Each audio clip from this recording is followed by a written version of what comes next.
Salut, c'est Fredo du Vapelier. Content de vous retrouver aujourd'hui. On se retrouve pour parler d'un natto qui a la particularité de pouvoir être utilisé en dripper, le Dragon Ball par Fumitech qui est au prix de 54,90 €. On passe tout de suite en gros plan pour voir l'atto d'un petit peu plus près, ses particularités, son montage, son utilisation. A tout de suite. Donc le Dragon Ball dans sa boîte. Ici, plusieurs boules de cristal représentées. 6. Le nom du RDTA, en gros. Plusieurs inscriptions qui nous rappellent Dragon Ball. Le fabricant, Fumitech. À l'arrière, vous avez un petit speech en anglais. Les caractéristiques du claireau. Ainsi que ce que contient le packaging. Dessiné par Fumitech. Le lieu où c'est assemblé. Un scratch code ainsi qu'un code barre qui sert pour eux pour les références. La boîte de style coffret en carton, on ouvre la petite trappe ici et on voit l'atto conditionné correctement dans sa boîte dans plusieurs épaisseurs de mousse. Donc l'atto en lui-même, on va en revenir dessus. Un Pyrex de remplacement. Parce qu'il faut dire quand même que sur cet atto, le Pyrex est relativement exposé aux chutes et à la casse. Donc c'est bien d'en avoir un sous la main. Sous la partie où il y a le Pyrex, un petit sachet de spar avec 4 coils préfaits, un staple en nichrome 80 qui disent, du coton, une clé, des joints, des vis de rechange, tout le nécessaire en cas de perte de vis ou de joint. Et sur le couvercle, il nous montre les deux manières. Soit de l'utiliser en dripper, juste en notant le drip tip, vous remplissez comme un dripper classique, soit en RDTA, donc pour le remplissage, vous dévissez la partie du haut et vous remplissez sur le côté. On va bien entendu voir tout ça en gros plan. Du temps pour moi de ranger tout ça, et on se fait un petit gros plan sur l'atto et un montage. A de suite.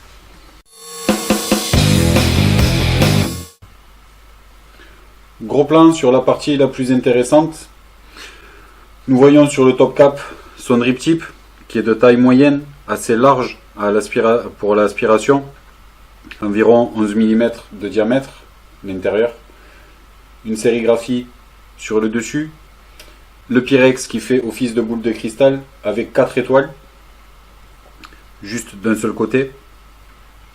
Nous voyons bien ici les arrivées de jus, donc là elles sont fermées. En tournant la base, on va venir les ouvrir. Donc ce qui va permettre de mettre n'importe quel type de jus. Dans cet atto-là, il va tout prendre. Aussi bien du 50-50 que du 30-70 que du 100% VG. Sur la base, une autre sérigraphie. Et de l'autre côté, Dragon Ball forcément. Sur le dessous, dessiné par Fumitech, nous avons un pin qui est réglable. Chose qui est agréable quand même pour être flush avec la box ou le mode que vous allez utiliser. Donc pour le démontage, le drip tip va servir à ouvrir le top cap pour démonter complètement l'atto ou le remplissage par un des deux côtés si vous vous en servez en mode RTA. Ensuite on dévisse la base.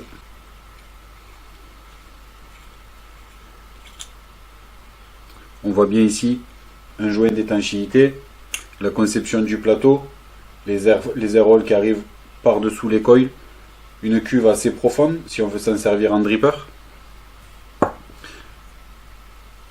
Et ensuite, pour changer le Pyrex, on défait un des deux côtés, donc la cheminée, le Pyrex, le top cap. Nous voyons un petit ergot sur le drip tip. Ce petit ergot là va servir, là où j'ai mon pouce, on voit une petite fente. Il y en a une de chaque côté. Donc ça va être pour caler le drip tip à l'intérieur, qui va servir, comme je vous l'ai expliqué tout à l'heure, à dévisser ou à revisser le top cap. Pour retirer le drip tip, juste vous tirez dessus si vous voulez vous en servir en mode dripper. Donc, les deux petits ergots, hop.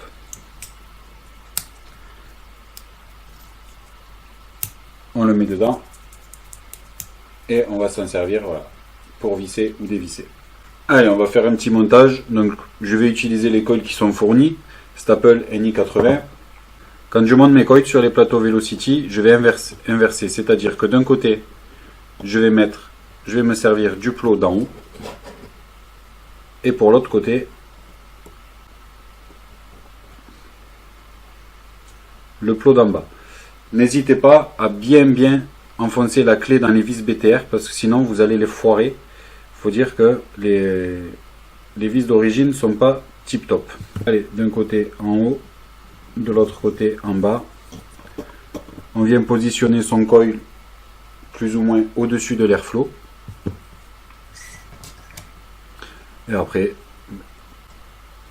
comme n'importe quel plateau, on met bien sa clé et on vient serrer son coil. Pour un côté.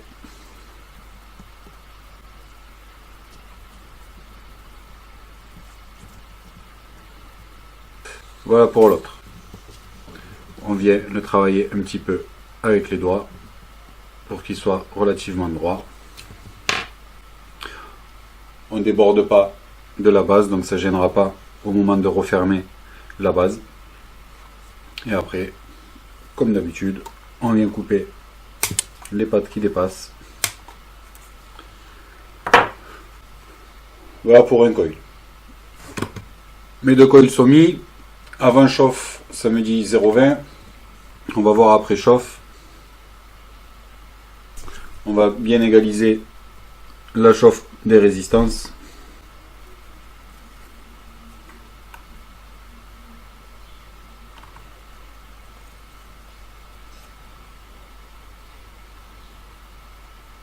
Voilà.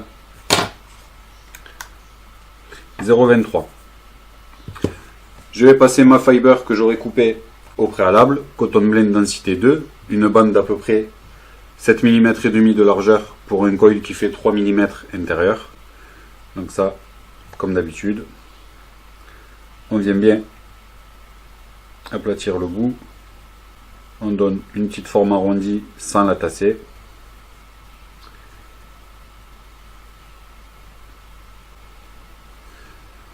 Le réservoir a une contenance de 5 ml, chose que je ne vous avais pas dit tout à l'heure. Un diamètre de 24 mm pour une hauteur de 37,2 et un poids de 77 grammes. Donc quand même imposant.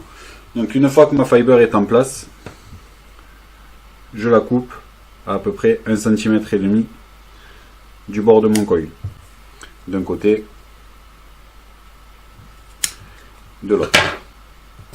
Une fois que les deux côtés sont en place, et bien juste on vient, comme un dripper, rabaisser son coton de chaque côté du coil dans la cuve.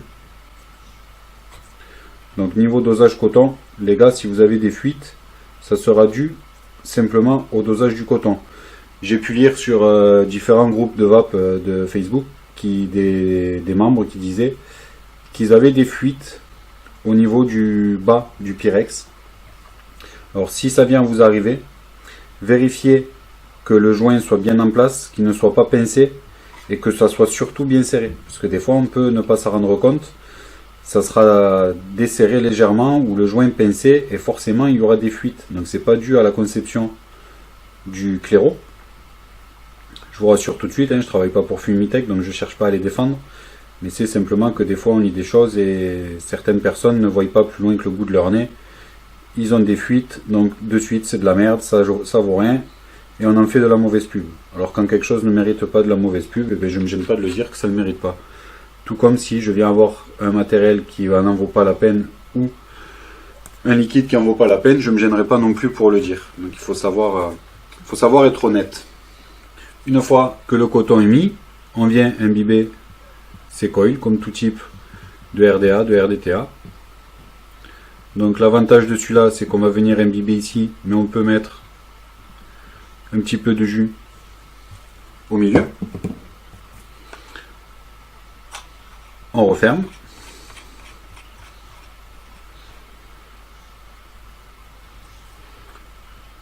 Par mesure de précaution quand même, lors du remplissage, vu que c'est un remplissage par en haut, j'aime bien fermer mon airflow sur la partie basse et ainsi que mes arrivées de jus, pour éviter tout risque de pression à l'intérieur et qui pourrait éventuellement me le faire fuir. Et après, ben, on remplit sur le côté. Donc, les fans ne sont pas bien larges pour le remplissage, donc si on a un gros embout verseur, il va falloir y aller doucement pour remplir. Sinon, on va s'en mettre partout sur les doigts et c'est désagréable. Donc 5 ml de contenance, ils en annoncent 4 sur le packaging, mais rempli à la seringue, 5 ml dans le bousin, de quoi s'amuser.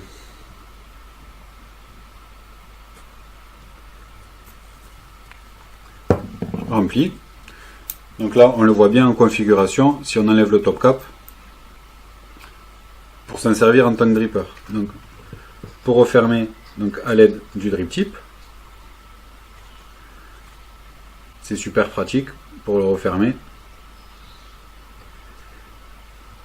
Allez, il est prêt à l'utilisation, donc on se repasse en plan large pour voir un peu son rendu vape, ses sensations qu'il peut procurer, son airflow. A de suite.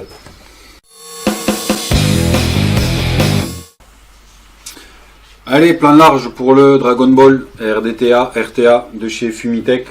Donc je l'ai monté sur la triade DNA 250. Donc tout à l'heure, on a vu la valeur de résistance.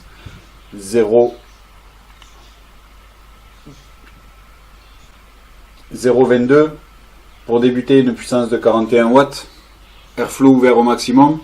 Arrivée de liquide ouvert au max aussi, puisque c'est un liquide d'ail de chez Vape Institut, le Maloc, qui est relativement bien gourmand.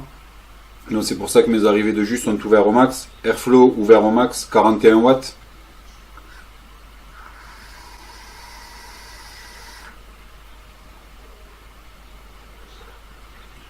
Ça chauffe bien avec les coils d'origine du Staple en INI 80. Donc pas besoin de forcément mettre une grosse puissance. Pour ceux qui n'aiment pas les grosses puissances, on peut vaper en valeur de résistance basse, mais sans forcément mettre 60 watts, 90 watts, 100 watts, voire plus. Là, 41 watts, ça chauffe bien. Airflow ouvert au max, un bon volume de vapeur, une bonne rondeur en bouche. On va passer sur du 50. Airflow toujours au max.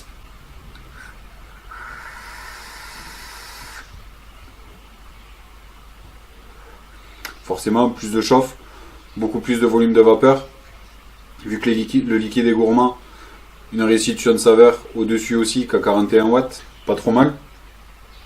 On va réduire l'airflow de 3/4.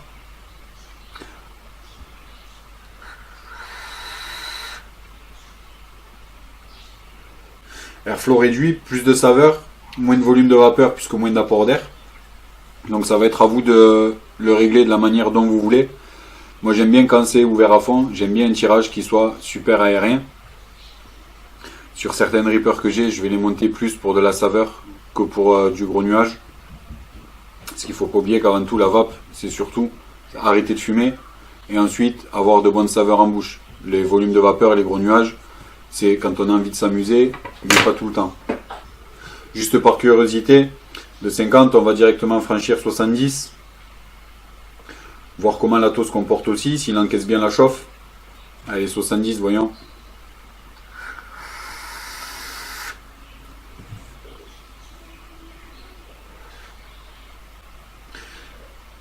Hormis le fait que la vape soit un petit peu chaude, le drip tip ne chauffe pas. C'est important pour les lèvres de ne pas avoir une chauffe désagréable au-dessus des lèvres. Drip tip en pomme, bien efficace, chauffe pas. On a 3,88 volts. Donc exprès pour le test, on va monter un petit peu plus, 80 watts. On va essayer de le faire chauffer quand même.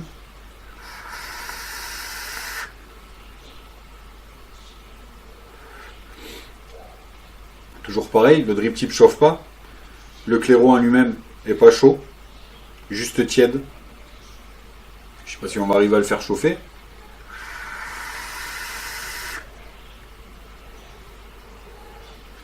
Bah, on y va, hein, 100.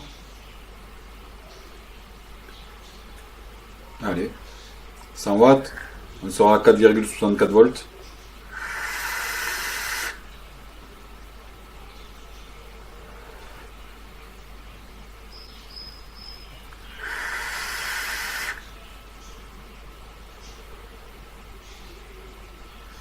Il commence un petit peu à chauffer.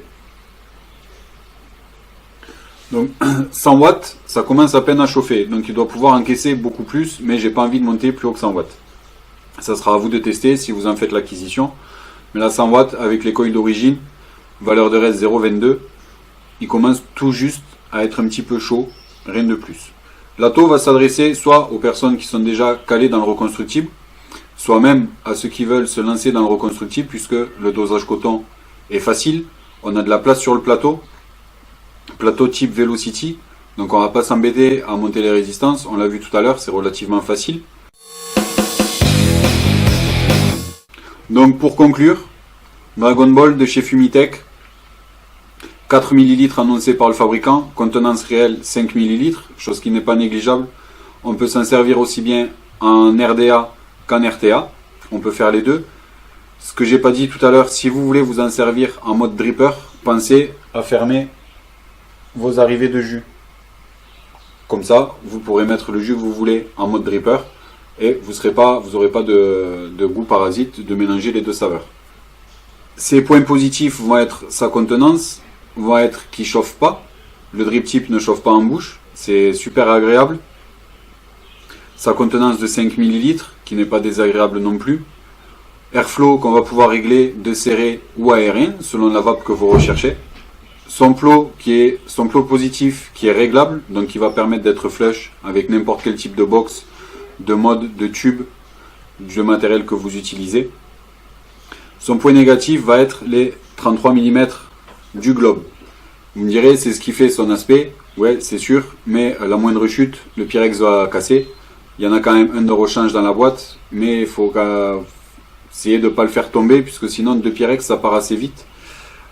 Dans pas longtemps, les Pyrex seuls seront disponibles chez Fumitech, puisqu'ils parlent en plus de le sortir en version terre, donc le globe sera bleu, avec plus ou moins les continents qui vont être dessinés, soit tout noir. Donc autant dire que des Pyrex, on va en avoir quand même une ribambelle. Sauf pour les étoiles, tous les Pyrex que vous allez trouver seront des Pyrex comportant 4 étoiles. Ça aurait été bien d'avoir le choix pour les geeks, de pouvoir avoir tous les Pyrex pour assembler toutes les boules de cristal. Ça aurait été sympa pour eux. Moi j'aime bien cet atto, pour les deux configurations possibles qu'il a, soit clairo, soit dripper. C'est bien pour ceux qui ont envie de faire les deux, de s'en servir soit d'une manière, soit de l'autre, soit des deux au fil de la journée si vous le pouvez. Son rendu de saveur est pas dégueulasse. On a quand même des saveurs qui sont là, qui sont présentes. Son airflow qui est réglable, aérien à serré. Moi qui aime la vape aérien, j'en suis satisfait. Des arrivées de jus réglables, dont on va pouvoir passer n'importe quel type de liquide à l'intérieur, sans se soucier d'éventuelles fuites. Tout ça semble parfaitement bien. Les joints sont au top. J'aurais juste un petit bémol à dire pour les vis BTR qui sont relativement fragiles si on n'enfonce pas bien la clé à l'intérieur de l'empreinte. L'atto obtient une note de 4,4. C'est relativement bien comme note. Voilà, merci de m'avoir suivi. C'est terminé pour aujourd'hui. Et on se retrouve dans pas longtemps pour une autre revue. Je vous souhaite une agréable journée et je vous dis à très bientôt. Bye bye.